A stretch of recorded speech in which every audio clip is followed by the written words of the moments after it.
Hello everyone, so welcome back to Noster Special MCQ series. So the question is, which one of the following is not a common cause of increased intracranial pressure? So उससे पहले हम आपको ICP के बारे में, intracranial pressure के बारे में क्विक में रिवीजन करवाते हैं। आई नो आपने ICP अच्छे से पढ़ रखा हो, बट चलो एक बार रिवाइज करते हैं। सो इंट्राक्रेनियल प्रेशर मतलब क्या होगा? मतलब जो हमारे क्रेनियल के अंदर जो भी कंटेंट है उसके थ्रू जो प्रेशर लगा एक्सर्ट किया जा रहा है, दैट इज हमारा इंट्राक्रेनियल प्रेशर। तो हमारा क्रेनियम के अंदर क्या क्या चीजें हैं? हमारा ब्रेन है, ब्रेन बेचारा है, उसको क्या चाहिए? ब्लड चाहिए, तो ब्लड है और CSF है। ठीक है, ब्रेन है, ब्लड है और CSF है। तो pressure exerted by content inside cranial wall, that is intracranial pressure, and जिसका जो वैल्यू है that is 5 to 15 mm of Hg normal है। बट इंक्रीज्ड इंट्राक्रेनियल प्रेशर कब बोलते हैं? जब मोर देन 15 हो जाता है। ठीक है, तब बोलते हैं हम ICP बढ़ गया। तो जो हमारा ICP है, देखो ICP बढ़ेगा तो क्या होगा? हमारा जो ब्रेन है ना, ये जो हमारा स्कल है वो तो फिक्स है ना। ऐसा तो नहीं आज इतना बड़ा सर हो जाता है, कल इतना छोटा हो जाता है, ये तो फिक्स रहेगा। तो मान लो हमारा ब्रेन टिश्यू बढ़ा, ब्रेन टिश्यू बढ़ेगा तो जो दूसरा जो दो कंपोनेंट है CSF प्लस ब्लड, उनको कम होना पड़ेगा क्योंकि ये तो फिक्स्ड है, उसको तो फिक्स चाहिए। अगर ब्रेन बढ़ रहा है तो या तो ब्लड कम होगा या CSF कम होगा। तो ये मतलब ये इक्विलिब्रियम तो मेंटेन करना है ना, तो ये आपको याद रखना है। तो जो मोस्ट कॉमन कॉज होता है ना, कॉज अच्छे से याद कर लो, उसमें से जो मोस्ट कॉमन कॉज है ना, that is head injury. Head injury is the most common cause for increase intracranial pressure. बहुत बार क्वेश्चन पूछ रखे कि मोस्ट कॉमन कॉज क्या है। ओके, सो हेड इंजरी हो गया, plus brain tumour. Brain tumour होगा उसमें भी हमारा ICP बढ़ सकता है, हमारा एडिमा होगा, है ना। उसके अलावा स्ट्रोक हो गया, लाइक सबअर्कनाइड हेमरेज हो गया, उसमें भी ICP बढ़ने के चांसेस होते हैं। Plus infection of the brain, infection में लाइक TBM हो गया, मेनिंजाइटिस हो गया, एंसेफेलाइटिस हो गया, इन सारे कंडीशन में ICP बढ़ने के चांसेस होते हैं। ठीक है, तो ये हमारा कॉमन कॉज है। उसके बाद देखो क्वेश्चंस क्या बोला था, which one of the following is not a common cause of increase ICP। Underline कर लो नॉट, ऐसे एग्जाम में कंफ्यूज नहीं होना। नॉट, एक्सेप्ट, इंक्लूड, एक्सक्लूड, इन सारी चीजों को ध्यान रखना है। तो देखो सब अर्कनॉइड हेमरेज, ये तो है ना, सब अर्कनॉइड हेमरेज है, स्ट्रोक है, इसमें ICP बढ़ सकता है। सेकेंड हमारा ब्रेन ट्यूमर, इसमें भी ICP बढ़ सकता है। थर्ड हमारा माइग्रेन, हेडेक, एंड फोर्थ हमारा वायरल एंसेफेलाइटिस। तो देखो जितने भी वायरल हो गया, बैक्टीरियल हो गया या फिर टॉक्सिक एंसेफेलाइटिस, उसमें ICP तो बढ़ता ही बढ़ता है। प्लस माइग्रेन हेडेक में ICP बढ़ने के चांसेस नहीं है। तो आंसर क्या होगा इसका? C। Second question, that is which of the following is a symptom of increased ICP that should be reported immediately to the health care provider. Very favourite kind of question for नॉसेट। So इससे पहले हम थोड़ा sign and symptoms पढ़ते हैं, क्या क्या देखने को मिलता है। देखो, जो हमारा सेरिब्रल परफ्यूजन प्रेशर है, सेरिब्रल परफ्यूजन प्रेशर मतलब कि हमारा सेरिब्रल ब्लड फ्लो हो गया, मतलब हमारे हमारे ब्रेन को कितना अच्छे से ऑक्सीजन मिल रहा है। ठीक है, तो वो दो चीज पे डिपेंड करता है, एक मीन आर्टियल प्रेशर पे और इंट्राक्रेनियल प्रेशर पे। क्योंकि इसका फॉर्मूला क्या है? सेरिब्रल परफ्यूजन प्रेशर का फॉर्मूला है हमारा mean आर्टियल pressure minus intracranial pressure. तो अगर ICP बढ़ेगा, अगर इंट्राक्रेनियल प्रेशर बढ़ेगा तो क्या होगा? CPP, सेरिब्रल परफ्यूजन प्रेशर क्या हो जाएगा? कम हो जाएगा। मतलब सेरिब्रल ब्लड फ्लो क्या हो जाएगा? कम हो जाएगा और सेरिब्रल एडिमा होने लग जाएगा। ठीक है, तो क्या क्या क्लिनिकल मैनिफेस्टेशंस देखने को मिलते हैं? तो सबसे पहला, द मोस्ट इंपॉर्टेंट क्वेश्चन आपको याद रखना है कि जैसे ही ICP बढ़ता है किसी पेशेंट का, तो सबसे पहले जो सिम्टम्स देखने को मिलता है, that is changing level of consciousness. Patient अगर M6 हो जाए था पहले, GCS पढ़ा होगा अगर आपने, ग्लासगो गोमस स्केल, उसमें अगर पेशेंट M6 था तो M5 हो जाएगा, M4 हो जाएगा। मतलब changing level of consciousness is the most primarily earliest sign for increased ICP। ठीक है, उसके अलावा patient like agitation, slowing of speech, delay in response, मतलब वही क्या कि change in level of consciousness हो जाएगा, that is the earliest sign. उसके अलावा पेशेंट को लाइक हेडेक हो गया, वॉमिटिंग हो गया, एबनॉर्मल रेस्पिरेशन देखने को भी मिलता है। लाइक एबनॉर्मल रेस्पिरेशन में कौन सा? चीनी स्टोक्स रेस्पिरेशन। ठीक है, उसके अलावा like widening of pulse pressure, प्यूपिल change, और लाइक एलिवेटेड टेम्परेचर, बॉडी का टेम्परेचर भी राइज हो जाता है। ठीक है, उसके अलावा लेट, ये सारा हमारा अर्लीस्ट साइन था। उसमें से मोस्ट अर्लीस्ट साइन क्या था? Change in level of consciousness. उसके बाद लेट साइन में क्या क्या देखने को मिलता है, कुशिंग स्ट्राइड। याद रख लो, कुशिंग स्ट्राइड क्या होता है, ट्राइड मतलब तीन चीज, कोई भी थ्री थिंग्स होगा इसमें। कुशिंग स्ट्राइड लेट साइन है और ग्रेव साइन भी बोला जाता है, ठीक है। उसमें क्या क्या है, ब्रेडिप्निया है, ब्रेडिकार्डिया है और हाइपरटेंशन है। याद हो गया, बी और एच, ब्रेडिकार्डिया, ब्रेडिप्निया और हाइपरटेंशन। मतलब हाइपरटेंशन में मेनली जो सिस्टोलिक ब्लड प्रेशर है ना, वो मेनली इंक्रीज रहता है, ठीक है। उसके बाद भी अगर आपने इंटरवेंशन नहीं किया तो डिकॉर्टिकेट एंड डिसेरिब्रेट पोस्चर हो जाता है, लास्ट में पेशेंट को डेथ भी हो जाता है, ठीक है।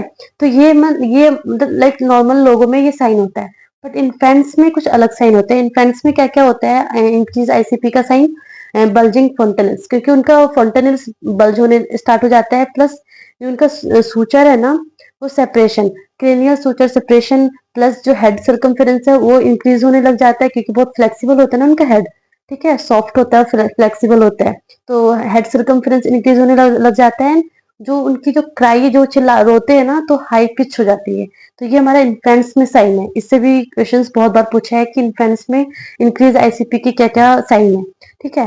बट प्लस कॉम्प्लिकेशंस क्या क्या हो सकता है अगर आपने टाइमली मैनेजमेंट नहीं किया, तो इंक्रीज आईसीपी की क्या क्या कॉम्प्लिकेशंस होने हो सकते हैं, that is brain stem herniation.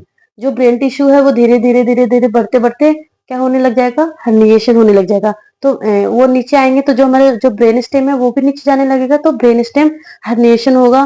Plus diabetes insipidus, diabetes insipidus क्यों होगा, क्योंकि जो एंटी डायबिटिक हार्मोन है उसका जो सिक्रीशन है वो डिक्रीज होने लग जाएगा, तो डायबिटीज इंसिपिडस होगा। तो इसमें क्या हो जाएगा, पेशेंट का आउटपुट बहुत ज्यादा हो जाता है, यूरिन आउटपुट बहुत ज्यादा हो जाते हैं, और यूरिन की ऑस्मोलैरिटी भी जो है वो डिक्रीज हो जाती है, प्लस सीजर हो सकता है और स्ट्रोक भी हो सकते हैं, और लास्ट में डेथ भी हो सकती है। क्वेश्चन क्या था हमारा, which of the following is the symptoms of increased ICP that should be reported immediately to the health care provider. तो देखो, एक क्या है हमारा, कॉन्स्ट्रिक्टेड प्यूपिल्स। तो ये तो थोड़ा लेट साइन होगा, प्यूपिलरी जो चेंजेस होगा वो थोड़ा लेट होता है, ठीक है ना। तो इससे पहले भी क्या क्या होगा, decrease level of consciousness, narrowing pulse pressure, bradypnoea. तो ये सारे साइन हैं वो इंक्रीज आईसीपी के है ना, एक्सेप्ट कंस्ट्रिक्टेड प्यूपिल्स। बट आपको जो सबसे जो इम्पोर्टेंट है, जो आपको फटाफट आपको डॉक्टर को बताना है, सो दैट टाइमली इंटरवेंशन ले सके, वो हमारा है डिक्रीज लेवल ऑफ कॉन्शियसनेस। मैंने आपको बताया ना भी कि अर्लीस्ट मोस्ट अर्लीस्ट साइन क्या है, change in level of consciousness. तो जैसे ही पेशेंट अगर M6 है, M6 से M5 M4 हो गया, वर्बल रिस्पॉन्स कम होने लगा है, पेशेंट थोड़ा सा एजिटेटेड फील करने लगा है, तो आपको बहुत जल्दी जाके डॉक्टर को, फिजिशियंस को इन्फॉर्म करना है, ठीक है। ब्रेडिपनिया, नैरोइंग पल्स प्रेशर बहुत लेट साइन है, तो B is the correct answer. Next question is sign of increased ICP. A है हमारा weak rapid pulse, normal BP, fever, lethargy. तो देखो इसमें फीवर तो हो सकता है पेशेंट को, बट बीपी नॉर्मल नहीं होगा। हमने कुशिंग स्ट्राइड्स पढ़ा था ना, उसमें क्या था, ब्रेडिकार्डिया, ब्रेडिप्निया और सिस्टोलिक ब्लड प्रेशर इंक्रीज था ना, मतलब हाइपरटेंशन। तो एक गलत हो गया। बी क्या है, rapid week pulse, fall in BP, low temperature. ये तो सारा ही गलत है। सी क्या है, slow bounding pulse, rising BP and high temperature. तो देखो स्लो बाउंडिंग पल्स ये भी सही है, ब्रेडिकार्डिया हो रहा है, राइजिंग बीपी मतलब हाइपरटेंशन हो रहा है, ये भी सही है, और हाई टेम्परेचर भी होता है, तो ये तीनों सही है। मतलब डी पढ़ लेते हैं एक बार। स्लो बाउंडिंग पल्स सही है, fall in BP, low temperature, तो ये गलत हो गया। तो आंसर क्या है इसका, सी। स्लो बाउंडिंग पल्स भी देखने को मिलता है, बीपी भी रेज हो जाता है, और हाई टेम्परेचर भी होता है। तो ये सारा क्या है, इंक्रीज आईसीपी का साइन है, तो इसका आंसर सी हो गया, ठीक है।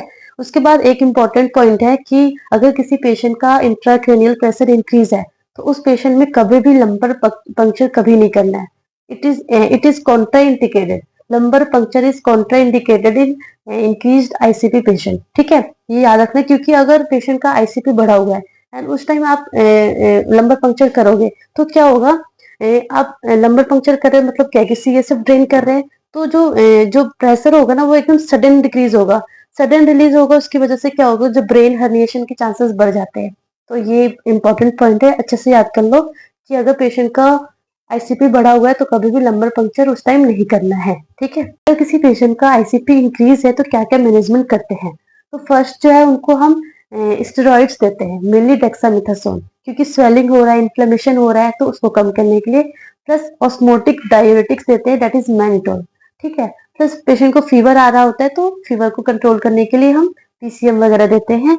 और ऑक्सीजनेशन पे ध्यान रखना है, क्योंकि पेशेंट का क्या हो रहा है, सेरिब्रल परफ्यूजन प्रेशर कम हो रहा है, सेरिब्रल ब्लड फ्लो कम हो रहा है, तो ऑक्सीजन प्रॉपर होना चाहिए। और अगर ऑक्सीजन सही से नहीं होगा तो क्या होगा, PaCO2 और इंक्रीज होगा तो उसकी वजह से वैसोडाइलेशन होगा और ब्लड फ्लो कम जाएगा ब्रेन को, तो और लाइक प्रॉब्लम हो जाएगा। तो ऑक्सीजनेशन करना है, प्लस हेड एलिवेशन करते रहना है। ठीक है, हेड एलिवेट करके रखना है। नेक्स्ट इज, अगर इंट्राथोरेसिक प्रेशर इंक्रीज होता है like in sneezing, coughing, straining, तो इस कंडीशन में भी इंट्राक्रेनियल प्रेशर थोड़ा सा इंक्रीज हो जाता है। प्लस अगर PaCO2 इंक्रीज हो गया, partial pressure of CO2 increase हो गया, PO2 कम हो जाता है, तो उस कंडीशन में भी इंट्राक्रेनियल प्रेशर इंक्रीज हो जाता है। इससे रिलेटेड एक क्वेश्चन है, that is nursing activities shown to potentially increase ICP। ऐसा कौन सी एक्टिविटीज है जिसकी वजह से पेशेंट का ICP और बढ़ जाएगा, पोटेंशियली इंक्रीज हो जाएगा। So first is raising the head of bed 30 daily. तो अगर पेशेंट का ICP बढ़ा हुआ है तो उस कंडीशन में हमें इनफैक्ट हेड एंड जो है वो एलिवेट करके रखना है, तो ये गलत हो गया।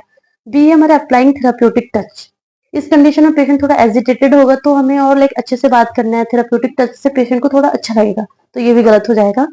सी is endotracheal suctioning and D is talk in low voice. So talk in low voice भी नहीं होगा, तो इसका आंसर क्या होगा, एंडोट्रेकियल सक्शनिंग, जिसकी वजह से ICP इंक्रीज होने के चांसेस और ज्यादा है। ठीक है, तो ये वाला इसका आंसर होगा C. A patient with increased ICP is receiving mannitol. Okay, mannitol क्या था, ऑस्मोटिक डायूरेटिक। ठीक है।